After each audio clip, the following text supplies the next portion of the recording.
Selamat berjumpa kembali para mahasiswa farmasi semester 2 di perkuliahan farmakognosi ya. Jadi setelah kita kemarin membahas tentang karbohidrat sebagai metabolit primer ya, sekarang kita akan melanjutkan materi ke lipida ya atau lemak.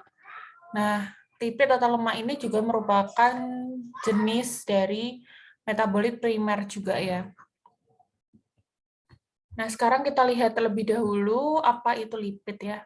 Jadi lipid itu adalah senyawa ester dari asam lemak rantai panjang dan juga alkohol.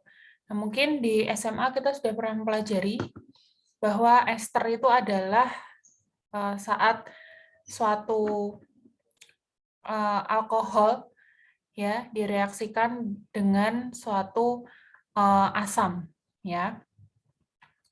Nah, seperti ini ya, misalnya di sini kita punya alkohol berupa gliserol, ya. Kemudian ada asam, yang mana di sini adalah asam lemak rantai panjang. Ya, rantai panjang maksudnya berarti di sini R atau alkilnya itu panjang ya, berarti C, C, C, C, C, C, dan seterusnya. Kemudian ujungnya mempunyai gugus fungsi yaitu asam atau COOH. Ya. Nah, kemudian dari alkohol dan asam lemak ini bereaksi menjadi suatu senyawa lipida, ya. Jadi di sini tadi karena terjadi reaksi esterifikasi, jadi di sini gugus fungsinya ujungnya adalah COOR, ya. Nah, seperti kita tahu COOR itu adalah gugus fungsi dari ester. Nah, atau bisa juga lipid itu termasuk juga nanti turunan yang berkerabat dekat ya. Nah, seperti yang kita pelajari kemarin ya, selain kita pelajari tentang karbohidrat, kita juga belajar tentang turunan dari karbohidrat. Nah, sekarang juga nanti kita akan lihat senyawa-senyawa seperti steroid ya. Nah, itu juga merupakan kerabat dekat dari lipid. Nah, lipid ini sifatnya adalah larut dalam pelarut organik yang nonpolar. Ya, artinya dia bersifat juga nonpolar lipid ini, ya, atau dengan kata lain hidrofobik ya. Kita tahu bahwa hidrofobik itu adalah hidro itu air, fobik atau fobia itu dalam tanda kutip takut ya. Berarti takut air atau dia lebih suka dengan sesuatu yang berlemak atau nonpolar seperti ether, kloroform, aseton, dan benzen. Nah, sehingga dia itu tidak larut di dalam air. Ya. Nah, lipid ini nanti yang akan kita pelajari itu nanti meliputi minyak, lemak, dan juga lilin atau wax. Ya. Nah, ketiga persenyawaan ini sangat penting dalam pembuatan obat maupun dalam bahan baku industri dan juga sebagai bahan makanan.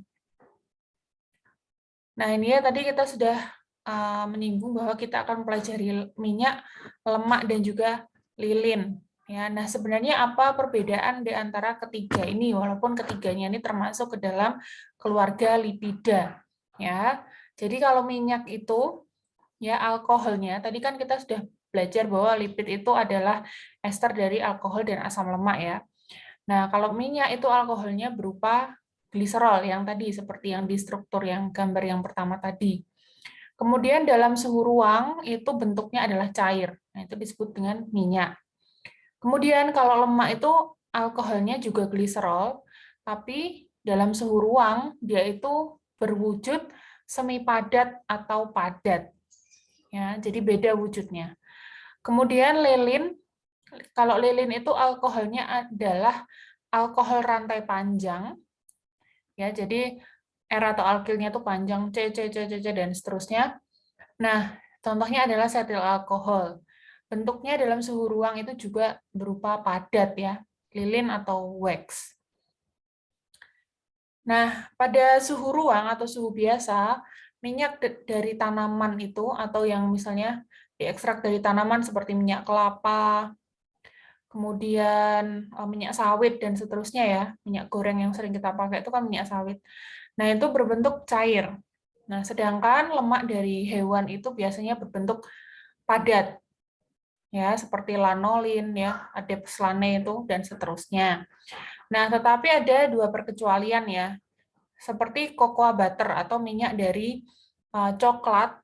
Nah, itu sebenarnya dia adalah minyak tumbuhan, tetapi wujudnya di suhu ruang itu padat atau solid.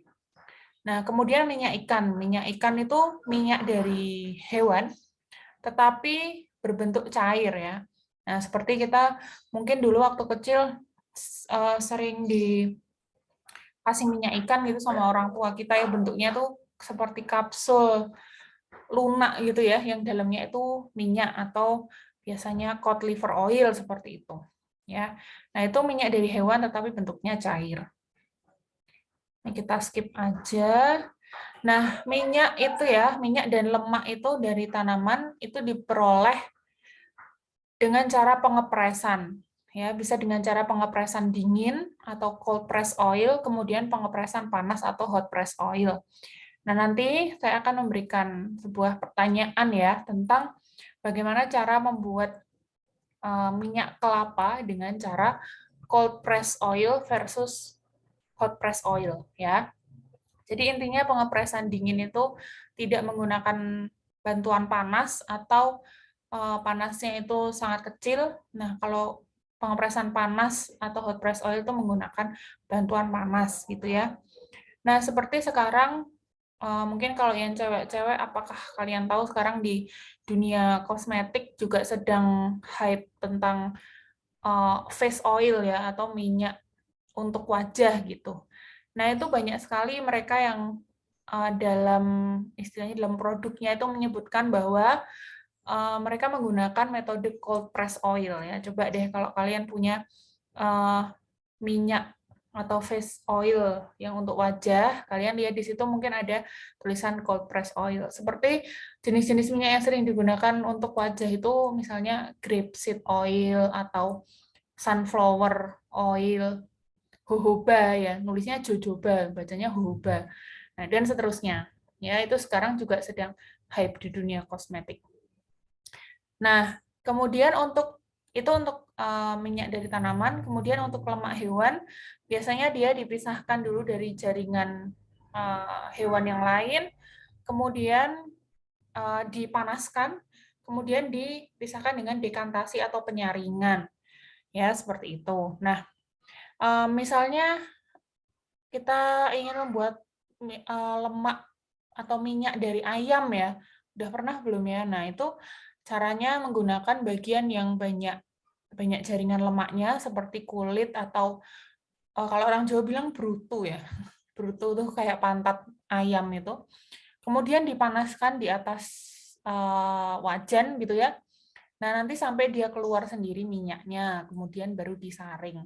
Nah, itu contoh pembuatan lemak hewan yang istilahnya homemade ya, atau yang praktis yang bisa dilakukan sendiri di rumah. Jadi cara memperoleh lipid itu seperti itu. Nah, ini kalau misalnya di industri itu menggunakan alat pengepres yang khusus ya. Nah, seperti itu. Nah, kemudian ya kita akan bahas juga tentang asam lemak. Tadi kan kita sudah belajar di awal bahwa lipid itu adalah ester dari asam lemak dan alkohol. Nah, sekarang kita belajar dari segi asam lemaknya. Ya. Jadi si asam lemak itu dia adalah penyusun dari lipid atau dia itu juga bisa misalnya lipidnya yang awal tadi dipecah atau dihidrolisis, nah itu akan kembali menjadi suatu asam lemak ya. Nah, asam lemak itu ada dibagi menjadi dua, yaitu asam lemak jenuh dan asam lemak yang tidak jenuh ya. Nah, mungkin kita juga sudah sering mendengar tentang istilah ini ya. Jadi kalau asam lemak jenuh itu asam lemak yang pada strukturnya tidak mempunyai ikatan ganda atau ikatannya itu tunggal semua. Nah, sedangkan asam lemak tidak jenuh ya atau unsaturated fatty acid itu adalah asam lemak yang mempunyai ikatan ganda pada strukturnya. Ya, ikatan gandanya bisa satu, bisa dua, dan seterusnya. Ya. Nah, asam lemak jenuh ini contohnya asam laurat, asam miristat, asam palmitat, asam stearat, dan lain-lain. Kemudian asam lemak tidak jenuh, itu contohnya asam oleat, asam linoleat, dan juga asam linolenat. Ya. Nah, kemudian asam lemak itu bisa juga ada yang dinamakan sesuai dengan tanaman penghasilnya. Seperti asam palmitat itu banyak di dalam minyak sawit atau palm oil. Kemudian asam oleat itu dari olive oil ya, atau minyak zaitun. Ya. Nah, seperti ini yang tadi saya sebutkan bahwa asam lemak jenuh itu tidak punya rantai, tidak punya ikatan ganda. Ya. Kalau dilihat dari struktur kimianya itu lurus ya, seperti ini. Nah, ini tidak punya ikatan ganda ya. Tetapi kalau asam lemak yang mempunyai ikatan ganda atau asam lemak tidak jenuh, nah itu kalau struktur kimianya kalau dilihat 3 dimensi itu adalah ada tekuannya seperti ini, berarti ini adalah letak ikatan gandanya gitu. Baik ikatan gandanya itu 1, 2 dan seterusnya. Nah, ini ya, jadi seperti ini adalah contoh asam lemak yang jenuh atau saturated. Ya. Nah, seperti ini ya. Rantai lurus seperti ini tidak ada ikatan ganda. Nah, kalau unsaturated atau yang tidak jenuh, itu adalah dia mempunyai ikatan ganda, seperti ini. Ya. Nah, ini strukturnya bisa dituliskan seperti ini. Kalau C16.20 berarti jumlah C-nya ini ada 16, kemudian 0 itu menggambarkan tidak ada ikatan ganda. Kemudian kalau asam linolenat, ya seperti ini, C-nya ada 18, kemudian ikatan gandanya 2, misalnya di sini sama di sini. Nah, itu C18.22, gitu ya. Nah, nanti di sini akan kita bahas satu-satu ya tentang jenis-jenis minyak atau jenis-jenis bahan yang sering kita gunakan juga mungkin nanti di dunia kefarmasian yang berupa minyak ya.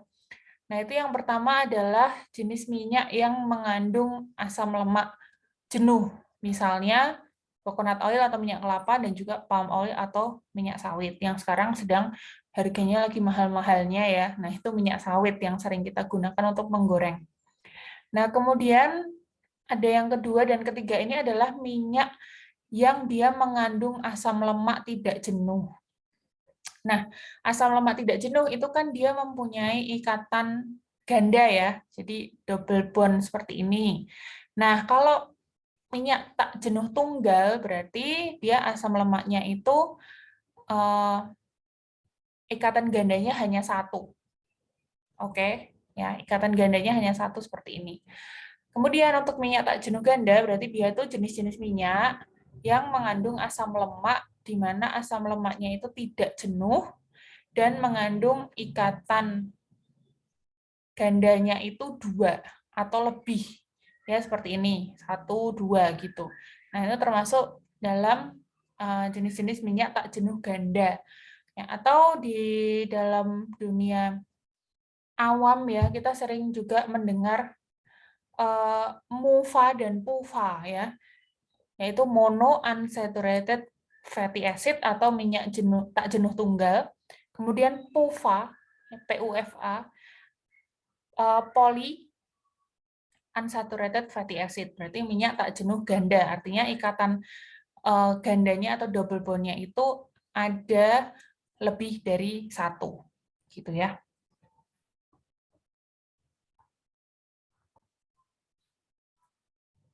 Nah, kita lanjutkan lagi ya.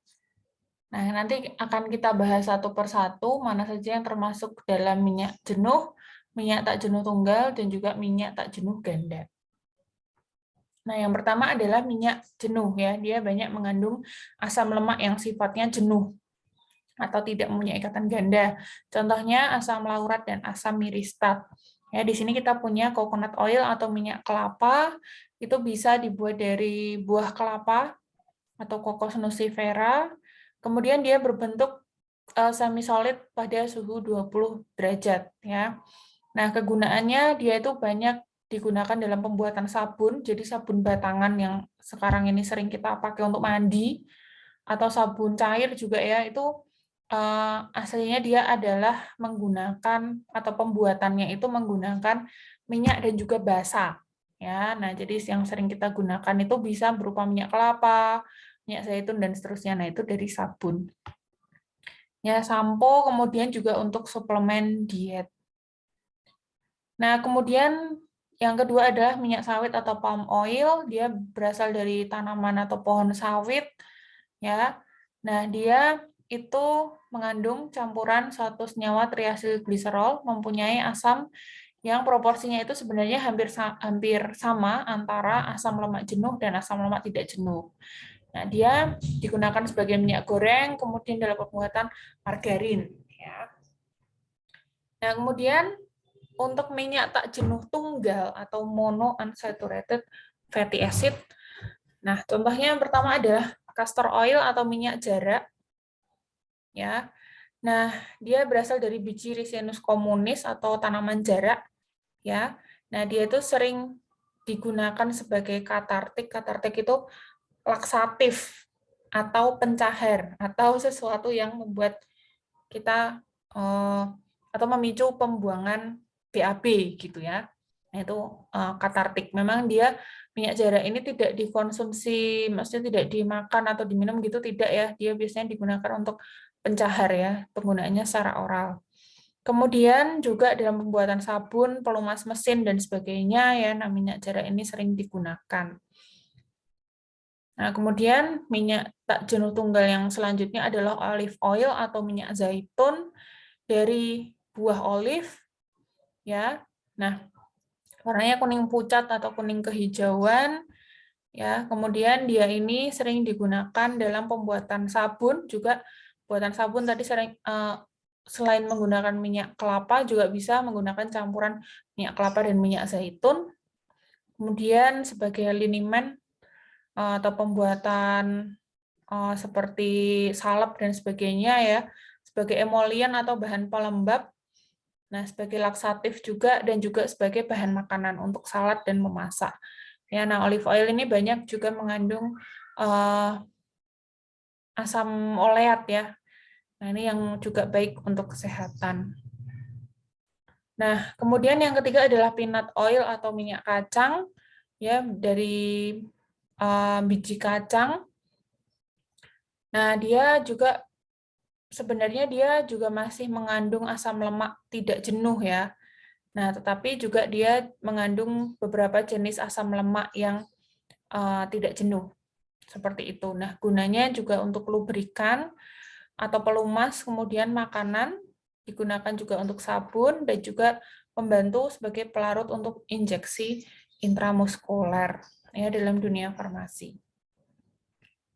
Nah, kemudian selain itu ada canola oil. Ya, canola oil ini juga sering digunakan sebagai minyak untuk memasak juga, walaupun tidak sebanyak minyak sawit ya. Nah, dia itu dari tanaman canola atau biji sebenarnya dia, biji Brassica campestris ini. Ini kalau di luar negeri banyak sekali digunakan minyak canola. Sebenarnya di Indonesia juga banyak sih. Biasanya digunakan untuk orang-orang yang mempunyai kadar kolesterol tinggi ya, karena dia bersifat tidak jenuh. Ini sebenarnya bagus untuk kesehatan. Jadi jenis minyak tidak jenuh tunggal dan juga minyak tidak jenuh ganda itu lebih baik untuk kesehatan daripada yang minyak jenuh, ya kan? Atau yang bisa juga disebut trans fat, itu minyak jenuh. Nah, jadi canola oil ini banyak mengandung jenis minyak yang atau asam lemak yang tidak jenuh seperti asam oleat dan juga asam linoleat. Ya. Nah, bisa juga tadi sebagai minyak goreng, pembuatan margarin atau bahan makanan sebagai salad dressing atau kayak topping kalau orang luar negeri makan salad gitu ya. Nah, kemudian sekarang kita bahas yang minyak tak jenuh ganda ya atau polyunsaturated fatty acid. Nah, ini juga biasanya dari soybean oil atau minyak kedelai, dari biji kedelai. Ya, dia banyak mengandung asam lemak yang tidak jenuh seperti asam oleat dan linoleat. Ya, nah ini juga sering digunakan sebagai bahan makanan untuk salad, kemudian margarin, ya dan seterusnya. Nah, kemudian minyak dari tanaman yang lain adalah cottonseed atau yang dari minyak biji kapas. Ya, nah ini juga sering digunakan dalam pembuatan sabun dan juga untuk pelarut untuk injeksi, ya. Nah, seperti ini ya, ini banyak mengandung minyak atau asam lemak yang tidak jenuh seperti asam oleat, asam linoleat. Kalau yang ini palmita dan stearat itu asam lemak yang jenuh, ya. Kemudian sesame oil atau minyak wijen, ya ini juga sering digunakan sebagai bahan makanan. Ini enak banget kalau bikin sesuatu pakai minyak wijen ini ya. Nah, ini selain itu sebagai pencahar juga dan juga emolian atau pelembab. Ya, nah ini banyak mengandung asam oleat dan asam linoleat.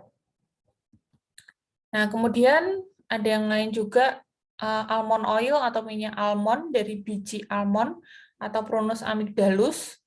Ya, dia juga banyak mengandung asam oleat ya, yang satu yang tidak jenuh digunakan sebagai emolian dan juga kosmetik ya. Banyak sekali jenis-jenis kosmetik yang menggunakan almond oil. Ya, ini juga bagus untuk kulit wajah sebagai pelembab ya atau emolian. Nah, kemudian minyak tak jenuh ganda yang lain adalah corn oil atau minyak jagung. Ini dari biji jagung atau zea mais. Nah, dia juga banyak mengandung asam oleat dan asam linoleat sebagai pelarut untuk injeksi, ya, kemudian untuk campuran produk susu ya. Contohnya kemudian suplemen diet yang tinggi kalori dan juga sebagai margarin. Nah, ini kalau misalnya ada tulisan pelarut untuk injeksi, bukan berarti obat-obat injeksi atau suntik itu terus pembawanya minyak, itu bukan ya. Nah, dia hanya sebagai bahan yang membantu untuk melarutkan seperti itu. Nah, kemudian minyak tak jenuh ganda yang berasal dari hewan yaitu minyak ikan atau cod liver oil. Ya, diperoleh dari hati atau liver ikan cod atau gadus morua. Nah, dia itu berasa dan juga berbau yang amis sehingga memang kalau pakai minyak ikan ini ya biasanya dibentuk seperti soft kapsul seperti ini untuk menghindari baunya yang tidak enak, gitu ya. Nah, ini banyak mengandung ester gliseril yang tidak jenuh, kemudian juga banyak mengandung vitamin A dan vitamin D sehingga banyak digunakan untuk suplemen, terutama suplemen pertumbuhan anak gitu ya. Sebenarnya nggak harus anak sih ya, sampai sekarang mungkin orang dewasa juga banyak yang menggunakan atau memanfaatkan minyak ikan atau cod liver oil sebagai sumber vitamin. Kemudian dapat juga digunakan sebagai emolian topikal atau dalam untuk pelembab dalam kulit ya. Nah, itu tadi jenis-jenis minyak ya, baik itu minyak jenuh, minyak tak jenuh tunggal maupun tak jenuh ganda. Nah, ini sekarang kita membahas ya. Tadi kan kita bicara awal itu kita mau membahas minyak, lemak dan juga lilin ya. Nah, sekarang kita menuju pembahasan ke lemak. Ya, nah, lemak ini ya contohnya adalah dari cocoa butter atau butter dari coklat, ya dari biji coklat seperti ini karena dia perkecualian tadi, dia bentuknya adalah padat di suhu ruang, ya.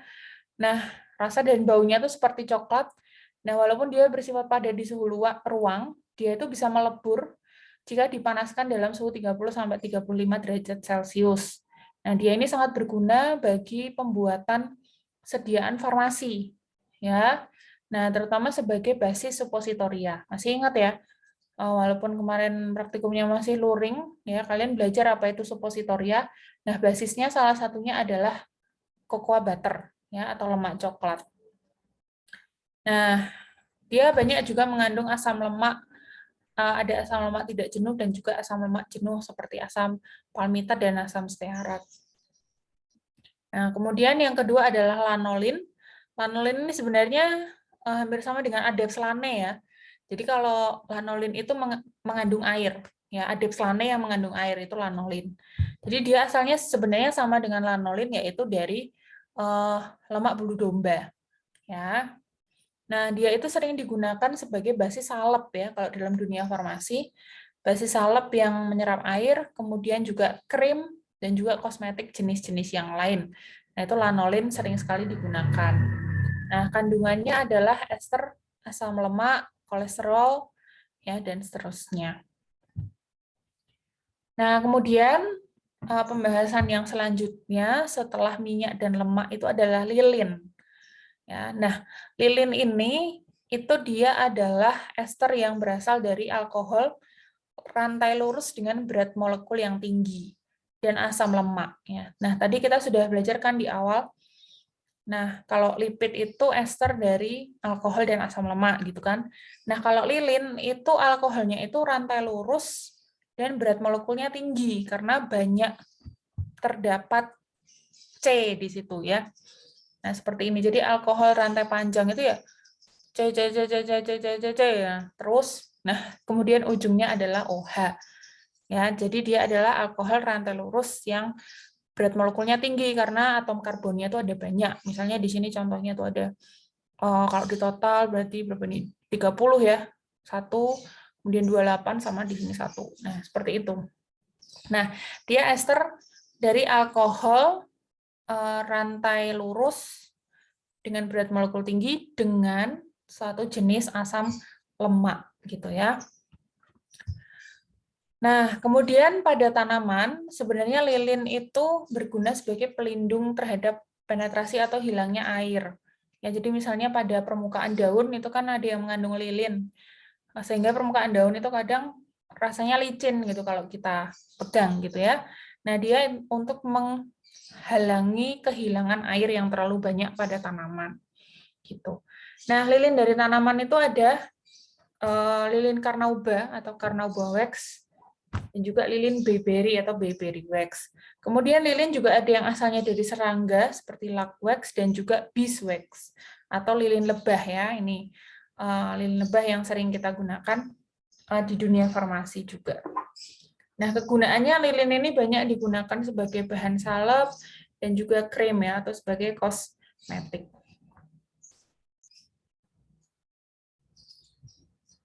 Nah, ini contohnya adalah carnauba wax, beeswax, dan juga spermaceti. Ya. Ini spermaceti atau cetaceum itu adalah lilin yang diperoleh dari kepala paus sperma. Ya. Nah, ini langka, bersifat langka ya paus sperma ini karena hewan yang dilindungi. Sekarang jadi banyak diganti dengan spermaceti yang sintetik atau dibuat di pabrik atau di laboratorium gitu ya. Tetapi awalnya dia itu memang diperoleh dari kepala paus sperma ini. Tapi karena sekarang jumlahnya yang semakin langka, jadi manusia atau orang itu bisa membuat sendiri secara sintetik. Atau bisa juga diganti dengan minyak jenis lain seperti minyak jojoba ya. Nah, dia sering digunakan sebagai emolian atau bahan pelembab, kemudian krim dingin atau cold cream, dan juga kosmetik ya. Nah, kemudian jojoba oil tadi sebagai pengganti spermaceti ya. Nah, dia itu bisa dilakukan suatu proses hidrogenasi menjadi lilin kristal yang mirip dengan spermaceti tadi. Ya, dia sebagai bahan emolian atau pelembab. Nah, kemudian beeswax atau lilin lebah ya atau sera yang sering kita gunakan di dunia farmasi, sera flava dan sera alba, yaitu dimurnikan dari sarang lebah dari Apis mellifera ya. Nah, kemarin kalau kita belajar madu ya sebagai salah satu sumber apa kemarin ya karbohidrat ya gula ya. Nah, gula lah itu kan dari nektar sebenarnya yang diambil oleh Apis mellifera. Nah, ini lilin, kalau lilin itu dimurnikan dari sarang lebahnya. Gitu. Jadi ternyata ini binatang kecil yang sangat berguna ya bagi manusia gitu karena selain dia menghasilkan madu, nah sarangnya itu juga bisa dibuat menjadi lilin. Nah, dia itu bersifat padat, berwarna kuning sampai coklat keabuan, baunya seperti madu, rasanya khas ya. Nah, ini seperti sera flava dan juga sera alba. Sera flava yang berwarna kuning, sera alba yang berwarna putih. Ya.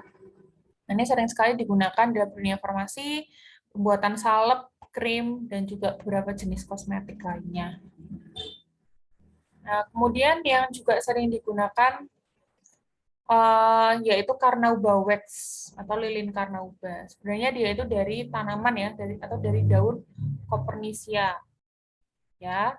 Nah, dia sering digunakan dalam pembuatan lilin, kemudian juga pernis untuk pemoles furniture itu ya. Ya dipernis. Nah, itu supaya furniture atau meja, kursi, mebel itu menjadi mengkilat. Nah, ya, gitu.